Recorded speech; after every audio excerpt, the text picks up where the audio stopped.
Assalamu alaikum Al-Hadi Youth Podcast listeners. My name is Alia and I'm your host for today's podcast. On today's podcast, I sat down with Dr. Jonathan Brown to discuss his latest book, Slavery and Islam. The podcast was a challenging one. It made me reconsider and reconsult my own preconceptions and ways of thinking.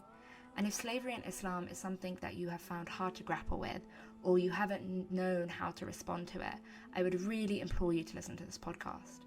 And I would also encourage you to keep an open mind and be critical when you're thinking about this topic and when you're listening to this podcast. And remember that Dr. Brown's view is one of many views about this subject. And this podcast is not trying to say this is the only view. If this is a topic that has interested you or that does make you want to know more, I would really encourage you to pick up Dr. Brown's book. It really does go through the relevant and all the different arguments surrounding this subject. Just before I get started, to give you some background on him, Dr. Brown is an Associate Professor of Islamic Studies and the Al-Walid bin Talal Chair of Islamic Civilization in the School of Foreign Service at Georgetown University. He is also the Director of the Yaqeen Institute. His previous books include Misquoting Muhammad and Hadith, Muhammad's Legacy in the Medieval and Modern World. Having him on the podcast was an honor. And on behalf of all of us on the podcast team, we hope you're keeping well. And as always, let us know how we can better serve you. Enjoy the podcast. It's really, really great to have you on, and we really appreciate you taking out the time. No problem. My family's eating early lunch, so I wolfed down my share of the giant omelet my wife made, and then we're not depriving you. No, I'm fine. I'm good. How have you been finding the past few months in lockdown? I mean, look, I know it's really bad for people in the world and the economies are just devastated and stuff. But for me, it's like my ideal lifestyle, staying home. This is how I would like to live my life, and just stay home and never leave. Yeah. It's fun to be with my family. I think my kids are having a lot of fun. We watch movies, watch Kung Fu movies. Watched lots of movies that I watched when I was a kid. We watched Back to the Future series last weekend. So wow, I don't know. I had to pick a movie for today. Oh, what's today's? I don't know. I have to go and look through what's available. Oh, great. So we're really excited to speak to you about slavery and Islam, especially in light of current events. And it really feels like this is a timely moment to be having this conversation. I know on both sides of the Atlantic, it kind of seems that there's a wider conversation happening about slavery and the legacies it has on our societies. In the UK, actually, this weekend, we have protesters gathering around slave trader statues to protect them, and then protesters on the other side trying to take them down.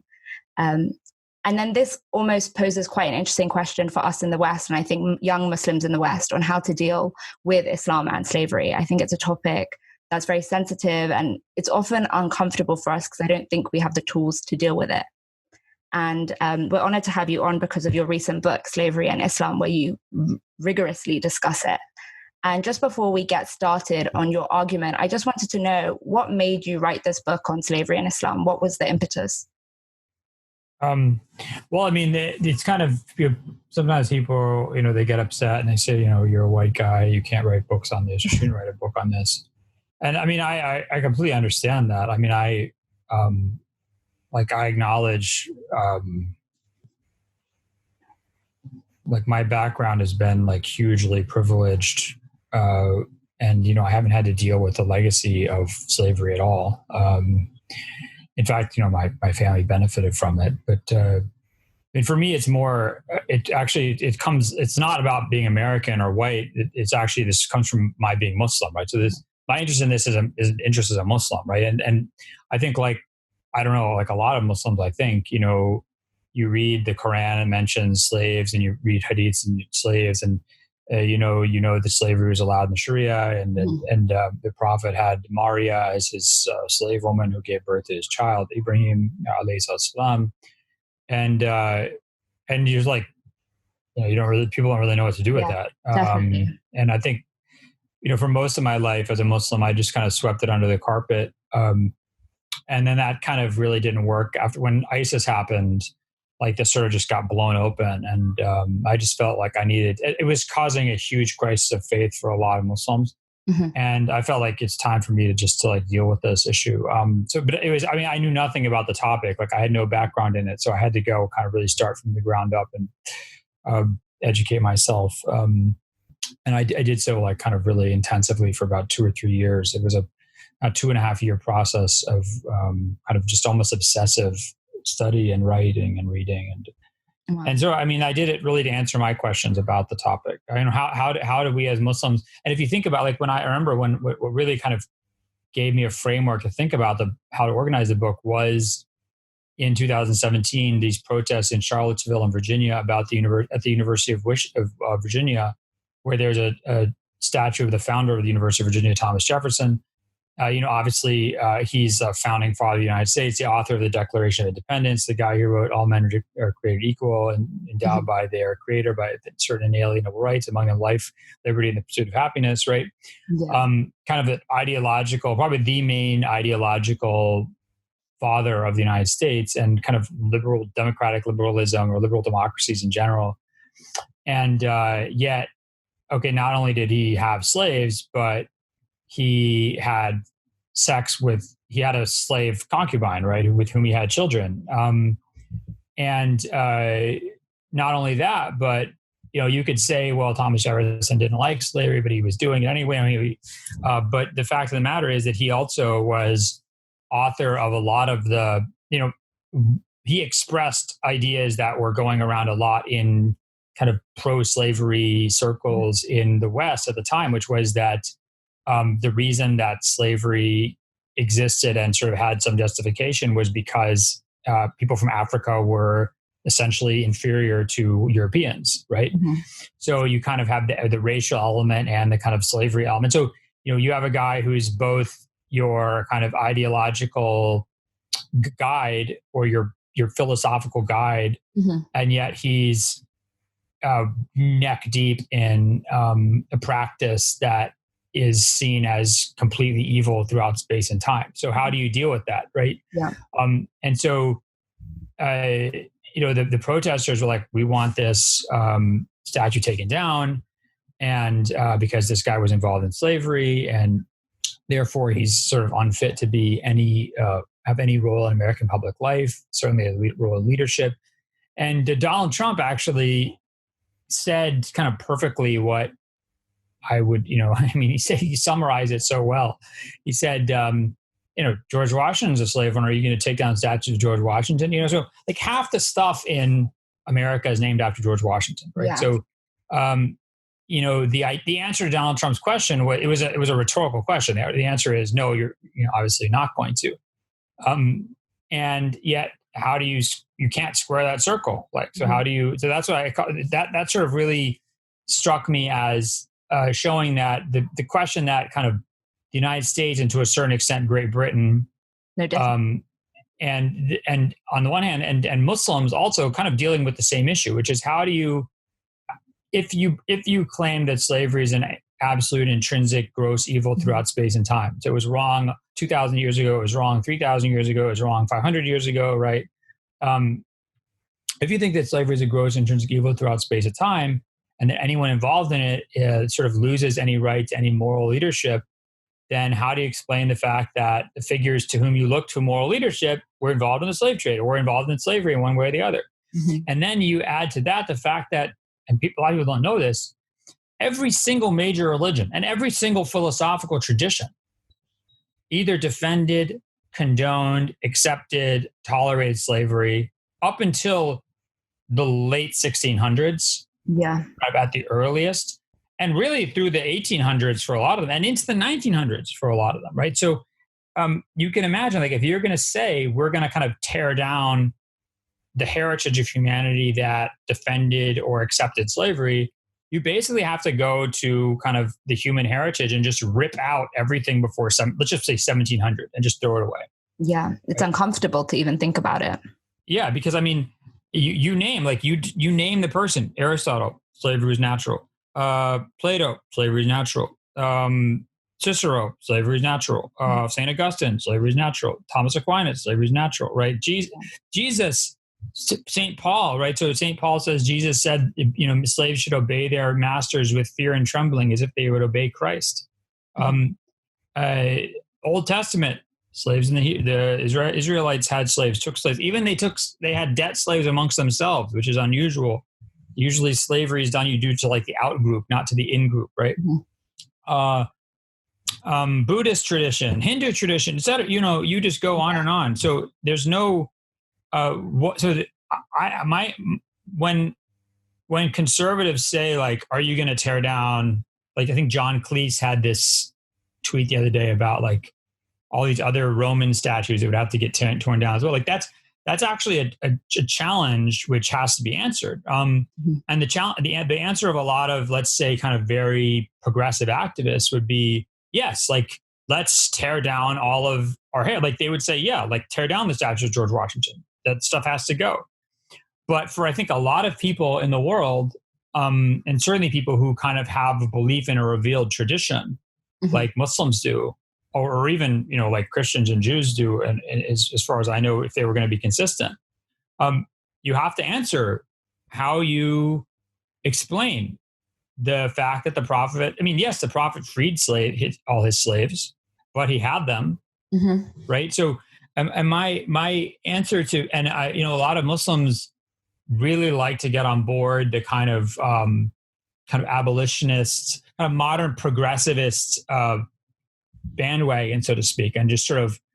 I remember this one guy, he said yesterday, he tweeted, he's like, slavery was always, he's a Muslim. He's like, slavery is evil no matter where and when you do it. And my answer, I question that guy is like, I don't want to get in people's faces and protest about this. It's just my own intellectual interest, right? But I believe that Muslims have to have an answer for this. Otherwise, eventually this cognitive dissonance is going to cause some kind of malfunction in people's brains, because you can't both condemn something throughout space and time in absolute terms, and then your own holy book allows it, and your own prophet had a concubine, right? So it doesn't you have to come up with some way to understand that. Otherwise, it's going to be like, you're going to have cognitive dissonance. Yeah, be a crisis of faith. Fatal. Yeah.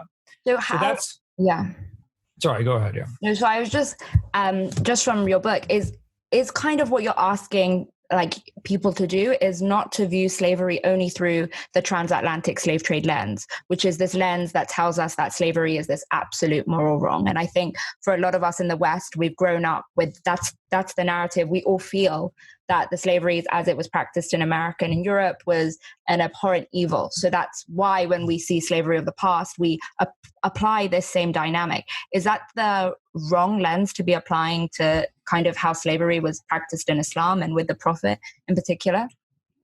Well, okay, so there's two, I would say, like, first of all, you can't really talk about, I mean, I know this is going to be annoying for you because you're going to feel like I'm going to sort of talk about unrelated stuff, but it's just inevitable. Like, you can't, I think in a lot of ways, this discussion is kind of like talking about terrorism in sort of a more post 9/11 world, right? Where, especially Muslims, like, we know what it's like to be in like discussions about terrorism. Be like, no, he's not a terrorist. Like, he's a freedom fighter. He did this thing, but he's not that. Like, once you start talking about terrorism, there's no nuance. Like, there's no discussion about like, is this terrorist worse than that terrorist, right? Or is this terrorism understandable, or is it it's a completely a dominant term that sort of morally damns anything to which it is carries so many applied, right? Yeah. But of course, the irony is that there's no agreed upon definition of terrorism, and that terrorism is, and we see this all the time in the US and UK, right? Which is that, white people don't get called terrorists. Brown people, non-white people, non-quote unquote Western people get called terrorists. Western people, white people don't get called terrorists. So it's clearly a political term, but it's a political term not only that is totally dominating in any time it's deployed, but also cannot be discussed. It can't be discoursed. Right? So in some ways, slavery is the same kind of concept, and you have to understand why that is, right? So that in the case of terrorism, it's sort of a political, kind of post 9/11 political strategy. In the case of slavery, it's actually a kind of a laudable abolitionist strategy, and you have to understand why. So if you look back at debates about slavery that begin in the U.S. in the late 1600s and then move into the UK, Britain in the 1700s, right? Especially this really picks up steam in the 1780s, 1790s, and goes like full bore in the US through the 1860s, right? In the UK through the 1830s and 1840s. The defenders of slavery, or not even sometimes the defenders of slavery, but just people who might not like slavery, but they don't buy the abolitionist arguments. They make a couple of arguments. They say, listen, if you look at the Bible and if you look at the Western philosophical tradition, the two kind of ethical, moral, legal traditions that we kind of, we British or we Americans all cling to or all subscribe to, these all allow slavery. There's no debate. Like there's not only do they allow slavery, there's not one scintilla of criticism of slavery.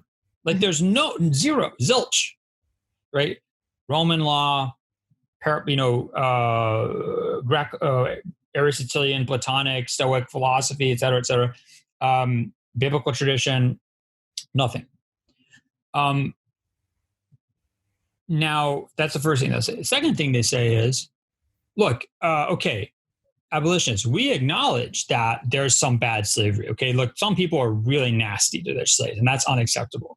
And yeah, look in the Romans, they were terrible.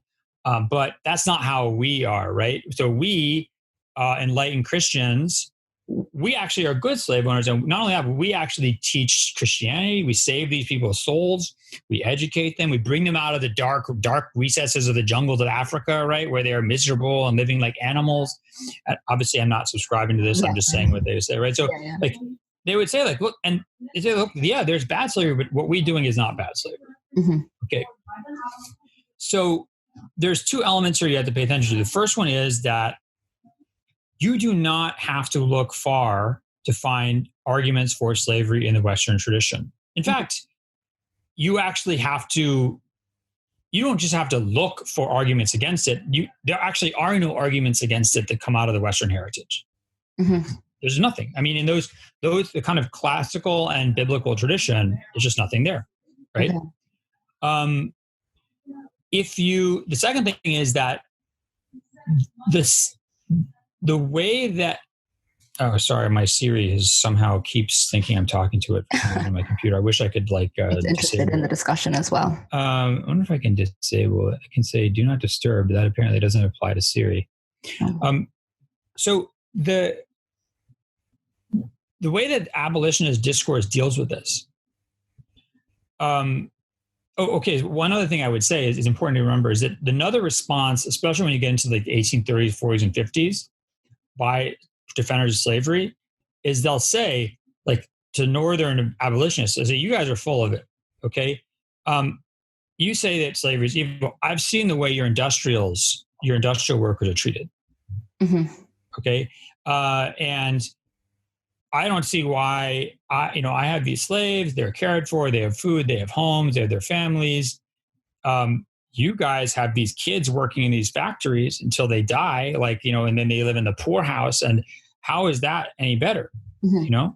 So this leads to a couple of features in abolitionist discourse. Abolitionist discourse shifts to counter these arguments. Yeah. And by the way, a lot of this is you see in the British Empire, right? So even after the slave trade ends in 1807, after slavery is abolished in the British Empire, mostly in 1830, 1833, actually places like India and the East India Company essentially gets a pass because what do they say? They say slavery in India is not like slavery in the West. Mm-hmm. It's not like it's more like, they're part of their family and stuff like that. It's just not that bad. Okay. So what abolitionists see is that these arguments are being used not only to defend slavery, but they're actually successfully being used to delay or counter abolitionist successes. Mm-hmm. So the abolitionist argument shifts to basically say it doesn't matter what the justifications are in the Western classical tradition, right? The biblical, and it's important to remember that abolitionism is first and foremost a Christian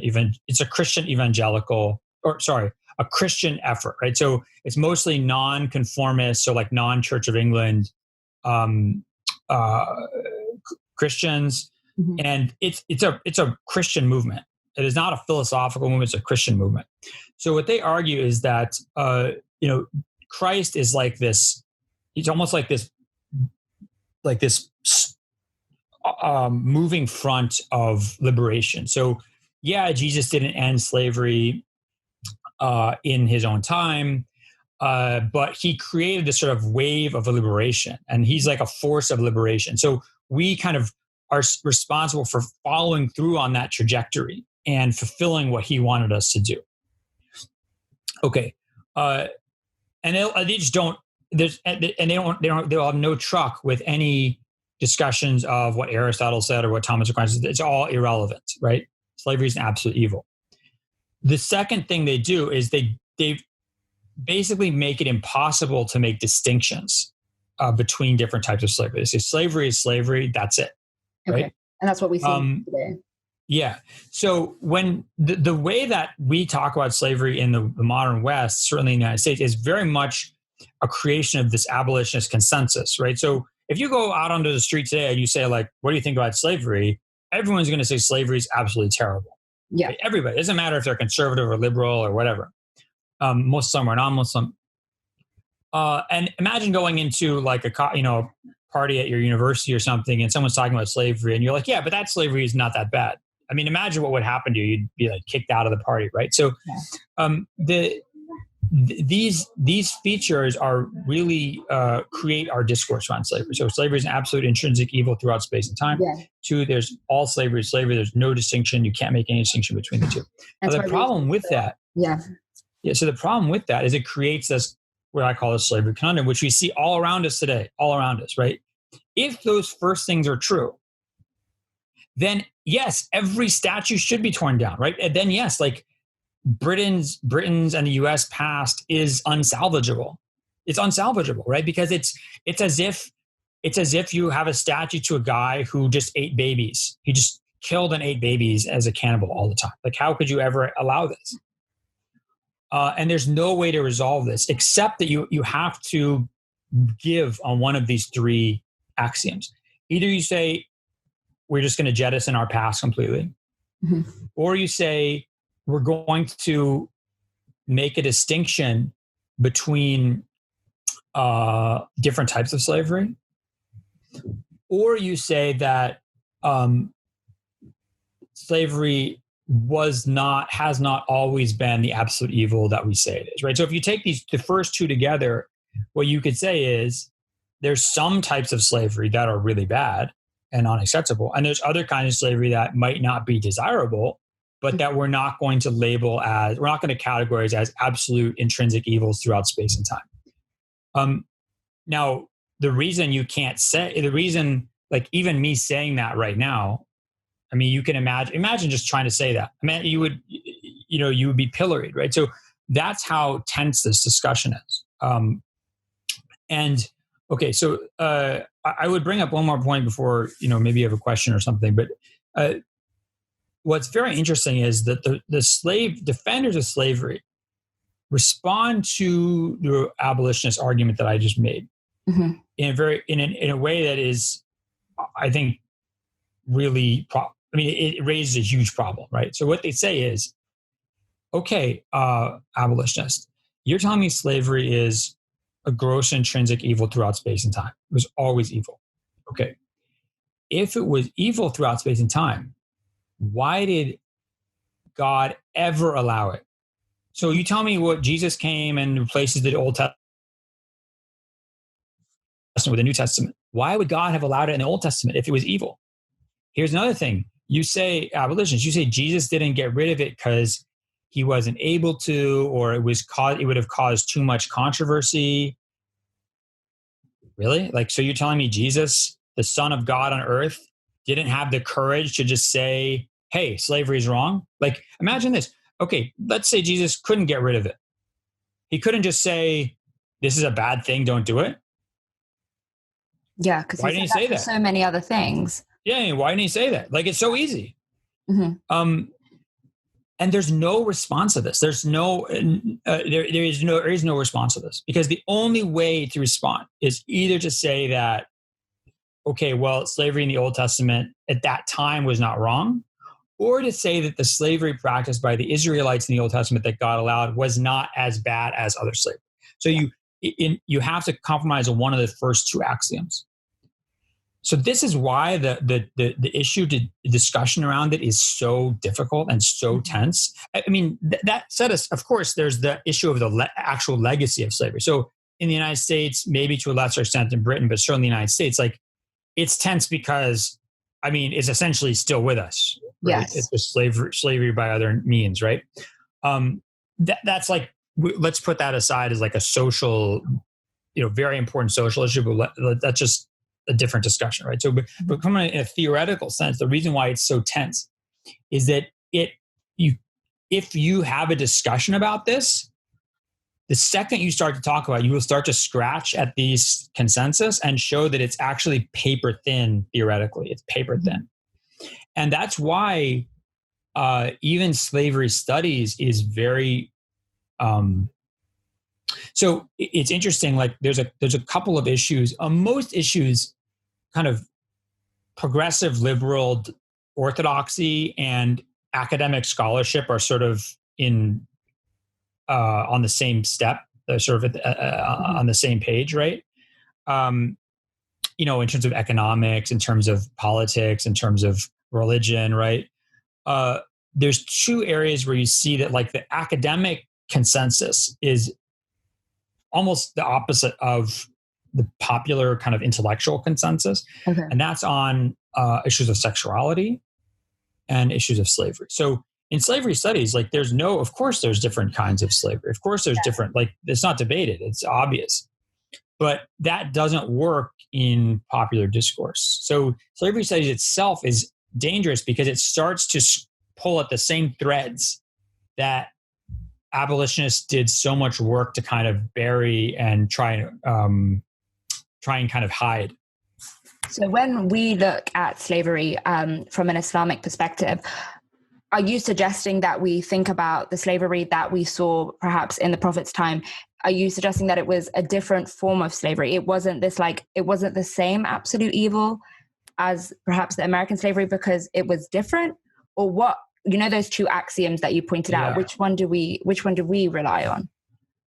Okay. So, I mean, I think I would actually, again, start at a more basic starting point, right? Mm-hmm. Which is to say, what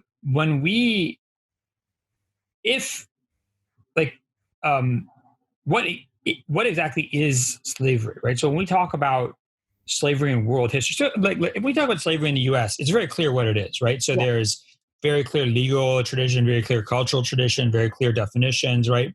There's no debate. Mm-hmm. Actually, that's pretty true legally it's true in the Western tradition, but culturally it's not true. But I mean, certainly in the Americas, pretty much everywhere except Brazil, it's very clear. But when we start to go outside that tradition, what actually is there actually something called slavery throughout history, that, like, one unified thing, one thing that exists? Throughout. Yeah. Okay. So first of all, you can't just assume that's the case, right? Yeah. So that's a massive assumption. And here's the thing. So how do we define it? What you see is there's a huge debate in slavery studies about how you actually define slavery. There's no actual definition that everybody agrees on. Mm-hmm. Here's the problem. If you don't know what the definition is, how do you know what you're supposed to be studying when you study slavery? Like, so if I go to Indonesia in the 1500s or Southeast Asia in the 1500s, and I'm looking for slavery, what am I looking for? Mm-hmm. If I'm from the American tradition, I'm going to say, okay, one group of people are kind of exploiting the labor of another group of people, and maybe like there's some kind of racial difference between them. What happens if I don't find that? Or what happens if I find something that looks like that, and then they say, no, we're just like their clients. Like, we're not slaves. We're like part of their household, and we're gonna, will be free after 5 or 6 years. Actually, in Southeast Asia, we don't even have a word for free. So like in Southeast Asian languages, up until like the late 19th century, they don't even have words that correspond to like free and slave. There's lots of different rungs, right? It's more like a web of dependency. So colonial officials, British and Dutch colonial officials in the 1600s, 1700s, 1800s, in like what's now Malaysia and Indonesia, they actually, in order to talk about slaves, they have to shoehorn 5 or 6 different social categories into what they just call slaves, right? So, and that caused a lot of problems because people in that area are like, no, we're not slaves. We're like indebted laborers. And if you try and ban this practice, like this is really important for our economy, and everybody's like, this is not considered to be an exploitative or inhumane practice, right? It was seen different, so it's seen differently across space and time. Yeah. So the problem with so in slavery studies, there's one. It's definitely a minority, but there's one school which says there is not actually something called slavery throughout human history. There's not one thing you can talk about, and in fact, it becomes kind of silly to do that because you end up going around the world and looking throughout history, right? And just looking for things that look like something that you recognize. And of course, that's essentially projecting your vision onto all of human history. The second, the majority approach in slavery studies is like, no, there is something throughout human history we can identify as slavery. The problem is then that they have huge debates over how you define it, right? And what you see is that none of the definitions are completely consistent. So there's always going to be something that your definition is going to categorize as slavery that you don't want to call slavery. Like, let's say, prisoners in American jails. Until recently, it wasn't popular to say they were slaves. Now it's popular to say that, right? But when you look at like a lot of the new abolitionists who in like the late 1990s were, outraged at practices of modern day slavery in India or the Gulf, but they would say like, no, workers in American prisons are not slaves. Now they're saying workers in American prisons are slaves. What's changed? Has the condition of American workers in American prisons changed? No, it hasn't, right? It's just the politics and culture around that debate has changed, has shifted. So and also there's things that they want to call slavery, but the definition doesn't cover. So it doesn't work. The definitions are not consistent with what people want. Now, that's not a problem. I mean, look, there's all sorts of fields like religious studies. So religious studies, for example, there's no agreed upon definition of religion in religious studies.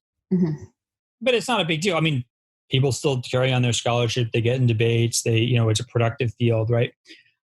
So I'm not trying to say that there's some kind of failure in slavery studies that there's no agreed upon definition. The reason why it's important is because that definition carries such massive moral weight. Right? So if I go and I say that, like the Jedi religion or Jedi beliefs is a religion. So in the United States military, if I say I'm a Jedi or I'm like a Wiccan, I believe in Harry Potter, like the US military will be like, okay, that's a religion. Like you need to have your day to do your like lightsaber training. We're going to give you like 2 hours to do lightsaber training whenever. So whatever, no big deal. But when the question of what is and what isn't slavery has huge moral implications, as you can imagine, right? So the problem with the definition is the failure of the definition to be consistent throughout space and time causes this moral weight to be thrown around in a way that is, I think, very irresponsible, right? And it prevents us from having discussions like, look, there's lots of situations that we would not like to be in. So I would not like to be working at McDonald's, right? So I would not like to be at the lowest level of income and economic status in the United States, right? But are we going to say that the existence of that level and our toleration of that level is an intrinsic gross moral wrong? Like that's a much bigger debate. And there's some people would say, yes, it is wrong, right? But a lot of people would be like, nah, I don't know. It's a free market. People have to have, certainly there's always going to be distinctions between people and their wealth. So where do you draw the line about what's unacceptable? So we can have a discussion about what are those conditions that we don't approve of and that we want to like eliminate. But that's a very different discussion than to say that something is inherently evil and that anybody who is involved in it is tainted, right, throughout history.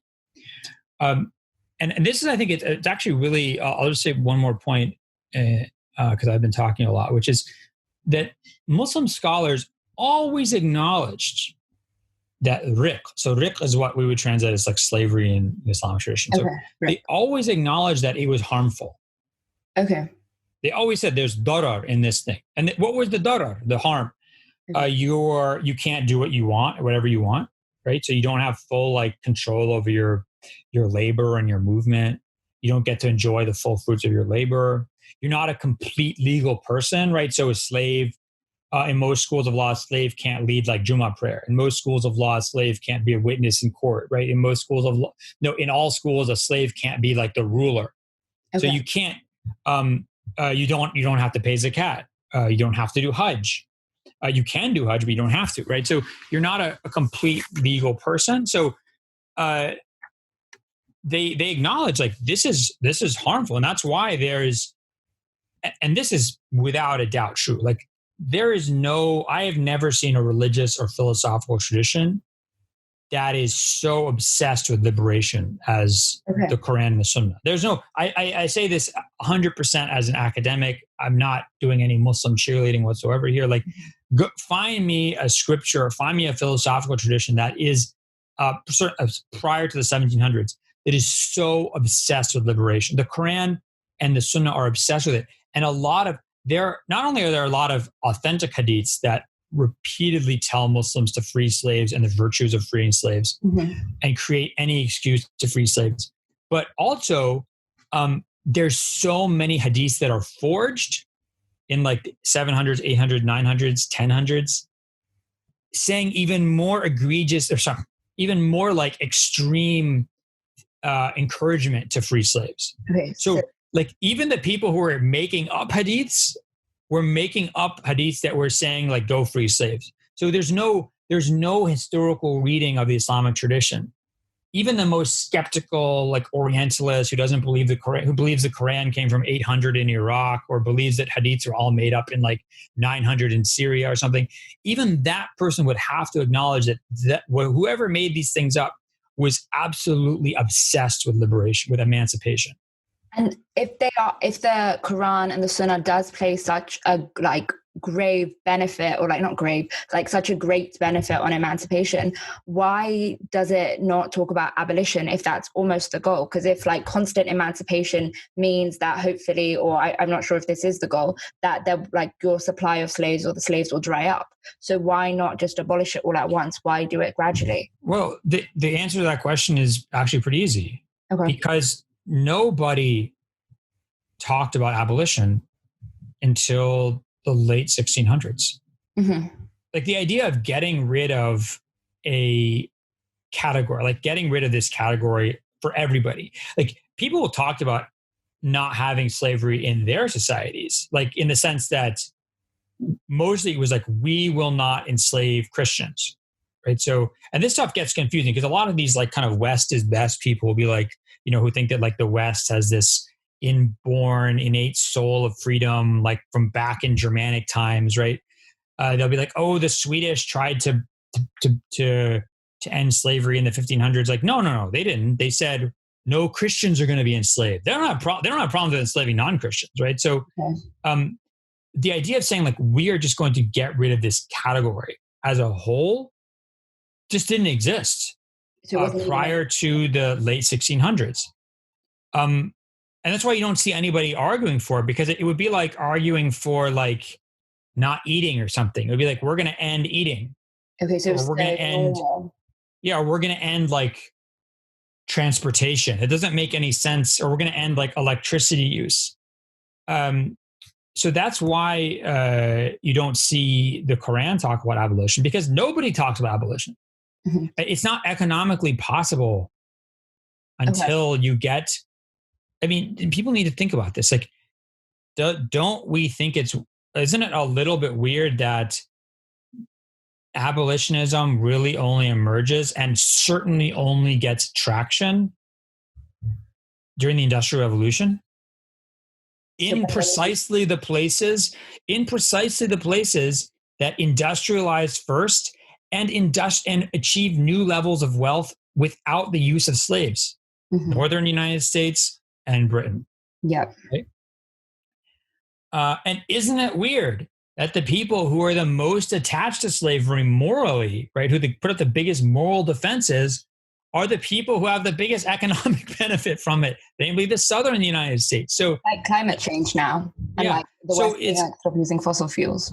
So we try to make it about this, like, I call it the moral awakening argument, that, like, humanity is sort of like, I don't know, sleep, and then somehow they just wake up. They're like, oh my God, slavery is wrong. And, Jesus, Aristotle, Buddha, Moses, the Prophet Muhammad, Plato, Confucius. You can just go, all these people they didn't get it. Okay. For some reason, they didn't get it. And then suddenly, in like the late 1600s, early 1700s, a bunch of people were like, oh my God, this is wrong. Like that, does that actually make any sense?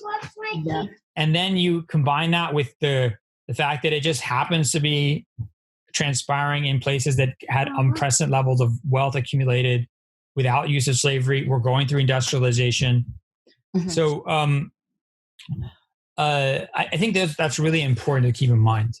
Now, I'll just say, I want to make this point because I want to make sure I don't forget to say it, right? So someone might say, like, Professor Brown, okay, what you're telling me is that kind of abolitionism and the victory of abolitionism and the kind of arguments against slavery are essentially economic arguments. Yeah. But I don't feel that. So, like, look, I'm Muslim, okay? But if you're Muslim, so if somebody says, like, oh, here's a slave, or like, let's have a slave auction, you're not going to be like, oh, yeah, my objections are like economic, so I can intellectually understand why we shouldn't object to. No, you're going to have a feeling in your gut.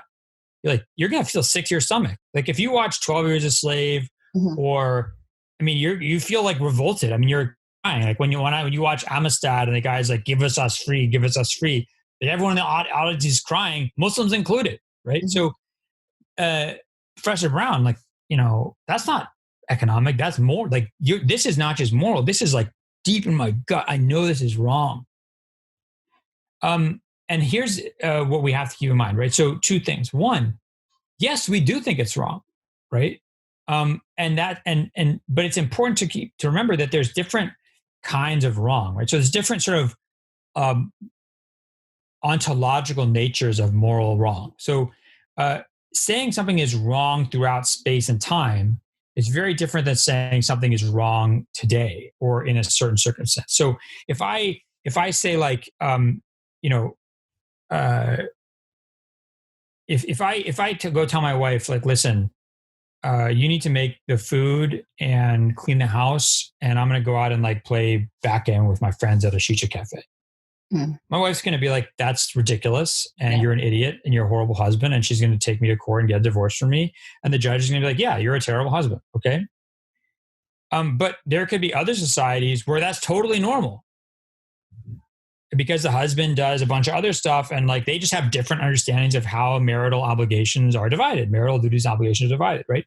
If I go to a restaurant, if you come to a restaurant, I don't know how this works in the UK, I can never remember this, but if you come to a restaurant in the US and you pay and you don't leave 15 to 20% tip, especially for like a big meal, the waiters will literally like follow you out of the restaurant and be like, what the hell happened? Yeah. Okay. And if I see you not doing that and I don't know you're from another country, I'm be like, that person's you're a bad person. Yeah. Okay. So like clearly there's just different things that we really believe are wrong. And an example I'd love to use is the example of dog meat eating in China. So in southern China, actually just recently, China passed a law against this, but until recently and for thousands of years, dog has been a small but consistent part of like southern Chinese diet. So there's like dog meat restaurants. If you bring a plate of dog meat to American, not only are they going to be like morally disgusted. They're going to be physically / morally disgusted. They're going to throw up and they're going to be outraged. Mm-hmm. But there's other people who are just as smart and just as sensible and just as morally mature as that person who lives in southern China. And they're going to say, like, what's the big deal? So just the degree of our kind of natural revulsion of something, the degree of that does not indicate a universal moral state, right? So just because we feel something in our gut is wrong doesn't mean that thing is actually wrong for all human beings through all space and time. It means it's wrong in our society. And it's important. And this is also something that really, I think is useful to keep in mind. The fact that the Quran doesn't abolish slavery, as I said before, is not a failing, because that would be like the Quran abolishing like air travel. Mm-hmm. I mean, they'd be like, you should not travel by airplanes. That was like the equivalent of, or, you should not own any livestock. That's probably a better example. No one can own or use any animals. It would make no sense at all. Mm-hmm. People would be unable to live, right? Yeah. But what the Quran does do, and the Sunnah does do, and this is not debatable, is they set they create a mandate for emancipation that is not negotiable, right? And if you say, look, if one of and going back to when Muslims first really start discussing things like the aims of the Sharia, maqasid al-Sharia, they will identify emancipation as one of the aims of the Sharia. Mm-hmm. So if we are now in a situation where we can we do not need slavery, we can get rid of it. We have people who are promoting that. Like, Muslims should 100% support that. And it's 100% legitimately fulfilling a part of our religion, or a commandment of our religion. Now, someone might say, and a lot of ulama did make this argument during the sort of 1800s, they say, wait, you can't, lima tuharrimu ma halallahu lakum. Like, why do you prohibit what God has allowed for you? It's very easy. We're not, when Muslims argue that slavery should be illegal, we're not saying that it's haram in the eyes of God in the same way that like drinking alcohol is, or zina is, right? We're essentially saying, as a matter of policy, we want to have this law to promote a name of the Sharia. In the Sharia, you don't have to have slaves. You're not even encouraged to have slaves, right? So it's the same as essentially saying, like, okay, we're going to drive on the right side of the road, or in your case, the left side of the road, in order to prevent accidents. So the government, a Muslim government or any government, can say this. Like, God never said in the Quran and the Sunnah that you have to drive on the right side of the road, or that it's haram to drive on the left side of the road. But this is not understood as like prohibiting what God has allowed. This is understood as an exercise of the ruler's administrative prerogative to promote aims of the Sharia and to promote benefit in the Muslim community. So when Muslim governments start to prohibit slavery and then to make it illegal, they're acting under the completely justifiable and legitimate right of Muslim states to pass laws that restrict Muslim actions in a way that promotes the aims of the Sharia.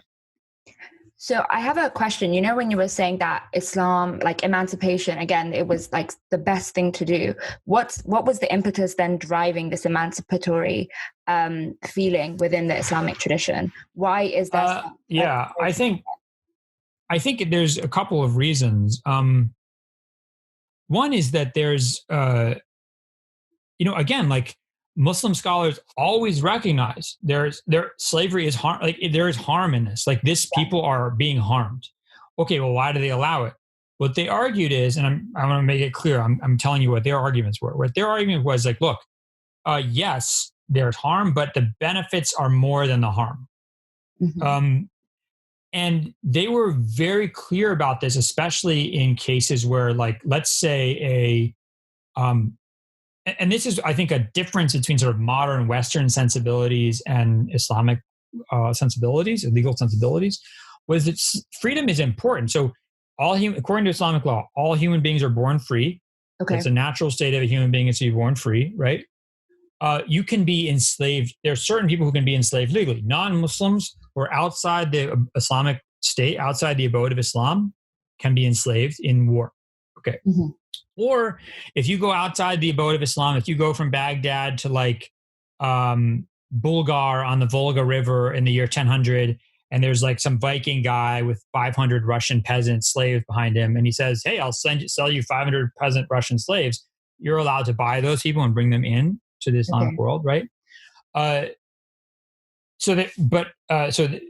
people are free, born free. Some of them can be legally enslaved.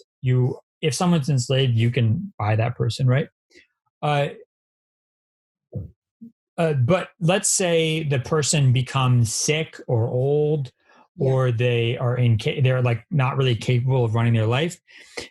In almost every situation, it is highly encouraged to free slaves.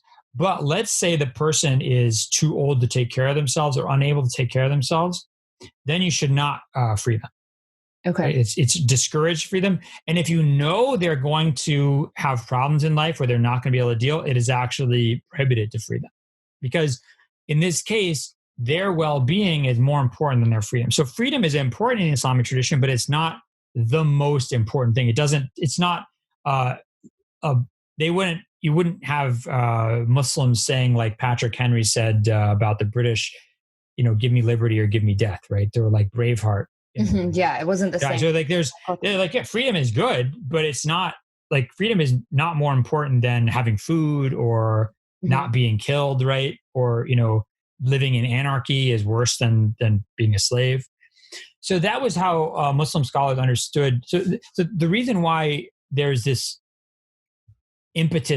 strong impetus to emancipate is because one, there's this acknowledgement like this is a harmful condition. Like most people are not going to want to be in this condition. The second reason, and this is a really kind of a theological issue, is that there's a lot of, so if you are Emetullah, what does Emetullah mean? Emma is a female slave. You are a female slave of God. I'm Abdullah. I'm a male slave of God, right? God is a Rabb and we are al-ibad. So how the Quran frequently talks about human beings as al-ibadullah, right? So that's one of the ways that the Quran talks about human beings as the slaves of God. And by the way, this is not weird. If you go back to the Hebrew Bible, even the New Testament, this is not usually translated in this way in the New Testament. Usually they say servants, but actually the words used all the time in the New Testament to talk about the believers is doulos, which means slaves. Same thing, slaves of God, right? If we are the slaves of God, and we are all kind of equal before God, and He's our master, He's our Lord. How do you explain a slave of God being actually the slave of another slave? Yeah. Because then you actually have a recreation of the God-man relationship between men, which is between human beings, which is not supposed to happen. Yeah. So there's like a theological tension there. And that's why the prophet says, like in one instance, like a man is beating his slave, and he comes and basically asks for forgiveness from the prophet for doing this. And the prophet said, yeah, it's good you stop, because remember, God has way more power over you than you have over that slave. You're the real slave of God. Like this, your power over him is nothing. Okay.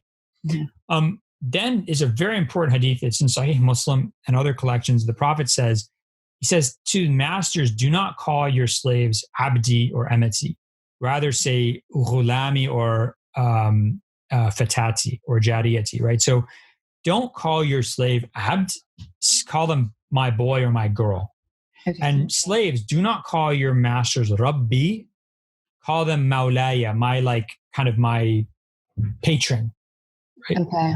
Because he says, you are all slaves, and the Lord, a Rabb, is God Most High. So there's a very clear acknowledgement of this like tension, this theological tension that happens when, how can an abd have an abd? Because now I'm Rabb and only God is the Rabb, right? Yeah.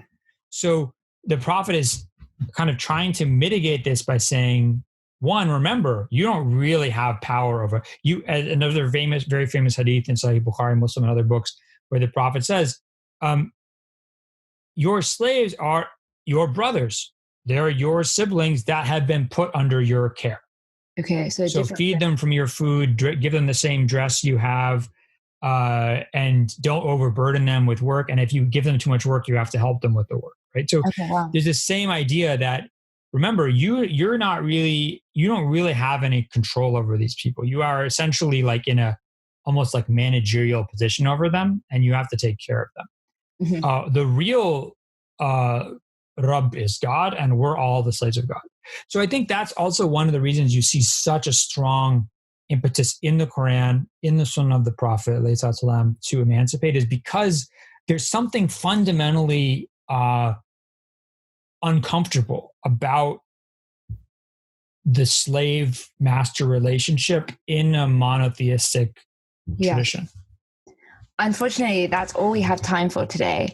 But this was extremely beneficial, and something that I thought while I read your book and from discussing with you today is that understanding this work needs us to confront a lot of our own biases that we have been socialized into. So our own frameworks that we think are like moral norms, or like these overarching academic frameworks that we're taught about, that we're taught this is the norm, this is your way you should think. This challenges it. Your whole thesis challenges that our kind of moral and intellectual superiority that we often see in the Western framework. And my only like advice would be, especially right now, well, two things which we didn't get to talk about, but I'll just say really quickly, which is that, yes, there is anti-Black sentiment in Muslim community. Yes, there is in Islamic civilization, there was times and places where there's strong anti-Black sentiment, but it's very important to know that slavery in Islamic tradition was never tied to race, right? So there was, in fact, it was tied to race, but in lots of different ways. So in certain times and places, like if you said slave, it would mean like a Turkish person or a Russian or a Slavic person or a Greek person or an Indian person. Like only in certain parts of the Islamic world were the majority of slaves or even a large number of slaves from Africa. So it's important to keep that in mind. That's one thing I would say. And that Muslim scholars like Ibn al-Jawzi, like Ibn Marzuban, like al-Jahid, like Asyuti, wrote hundreds of page books that were hundreds of pages long, showing that African people, dark-skinned people, were noble prophets, wise men, and that it was wrong to associate them with any kind of negativity, to associate that skin color with negativity. The final point I make is just that, when you hear things about these protests, like, Muslims should go out and be on the side of justice. And but I think also, and it's hard to do right now, but like we both as Muslims and we as citizens of the United States or Great Britain, right, have to have a discussion about like how we're going to deal with our pasts. Yes. We have to, the slavery conundrum is a kind of mental lock prison, and it prevents you from having really productive discourse. And at some point, that discussion is going to have to happen. Yeah.